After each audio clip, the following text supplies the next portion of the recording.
बिहार में NEET, BPSC शिक्षक भर्ती परीक्षा और सिपाही भर्ती परीक्षाओं में पेपर लीक मामले के मुख्य आरोपी संजीव मुखिया से पुलिस की विशेष जांच टीम एसआईटी गहन पूछताछ कर रही है। संजीव मुखिया की गिरफ्तारी के बाद से ही पुलिस लगातार उससे पूछताछ कर रही है, जिसमें कई महत्वपूर्ण खुलासे होने की संभावना है।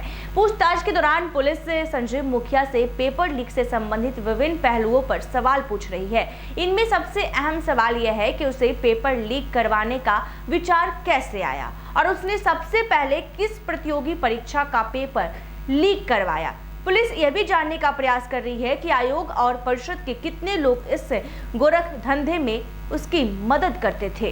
तो इसके अतिरिक्त पुलिस संजीव मुखिया से उसके गिरोह के सदस्यों और प्रमुख साथियों के बारे में भी जानकारी जुटा रही है। पेपर लीक की रणनीति कैसे तय होती थी और पेपर लीक कराने में मदद करने वालों के बीच काम का बंटवारा कैसे किया जाता था। इन सवालों के जवाब भी पुलिस के लिए बेहद महत्वपूर्ण है। जांच टीम यह भी जानना चाहती है कि संजीव मुखिया और उसके गिरोह को यह जानकारी कैसे मिलती थी कि प्रतियोगी परीक्षाओं का प्रश्न पत्र कहां प्रकाशित होने वाला है और पेपर के परिवहन की जिम्मेदारी किसे दी गई है। पुलिस ये भी पता लगाने की कोशिश कर रही है कि वो परीक्षाओं को परीक्षा से पहले पेपर उपलब्ध कराने का आश्वासन कैसे देते थे और परीक्षाओं का कमांड किसके हाथ में होता था।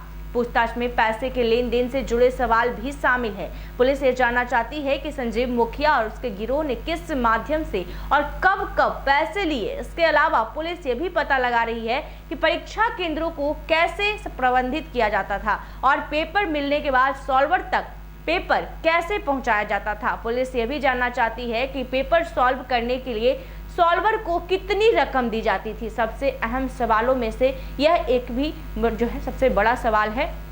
जब सरकार ने संजीव मुखिया पर 3 लाख रुपए का इनाम घोषित कर रखा था तो वह पटना क्यों आया, उसकी पटना आने की खास वजह क्या थी, यह पुलिस के लिए एक बड़ा रहस्य बना हुआ है।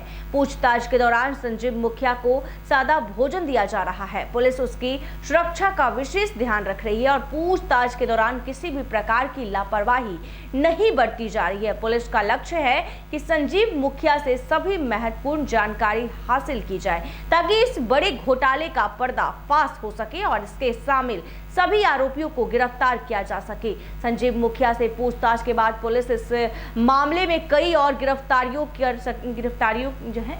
कर सकती है। बिहार में नीट, बीपीएससी शिक्षक और सिपाही भर्ती परीक्षाओं में पेपर लीक के मुख्य आरोपी संजीव मुखिया से पुलिस की विशेष टीम गहन पूछताछ कर रही है। पुलिस वह भी जानने का प्रयास कर रही है कि आयोग और परिषद के कितने लोग इस धंधे में उसकी मदद करते थे और सबसे अहम सवाल यह भी है कि जब सरकार ने संजीव मुखिया पर 3 लाख रुपए का इनाम घोषित कर दिया था तो वह पटना क्यों आया। तो बता दें कि संजीव मुखिया जो है नीट पेपर लीक मामले के मास्टरमाइंड जो है वो है और ऐसे में पुलिस ने उससे लगातार एसआईटी की टीम के द्वारा उससे गहन पूछताछ की जा रही है और तमाम सवाल से संजीव मुखिया घिरा हुआ है और यूं कहे तो संजीव मुखिया का पसीना जो है अब छूट रहा है, क्योंकि एक प्रतियोगी परीक्षा नहीं बल्कि कई प्रतियोगी परीक्षा में संजीव मुखिया जो है पेपर लीक करवाता है और कैसे करवाता है, किसके कहने पे करवाता है, किसने उसकी हेल्प करती है। तमाम जो सवाल है वो पुलिस उससे पूछ रही है। आखिर क्या कुछ नया अपडेट इस पूरे मामले में आता है वो भी हम आप तक जरूर पहुंचाएंगे।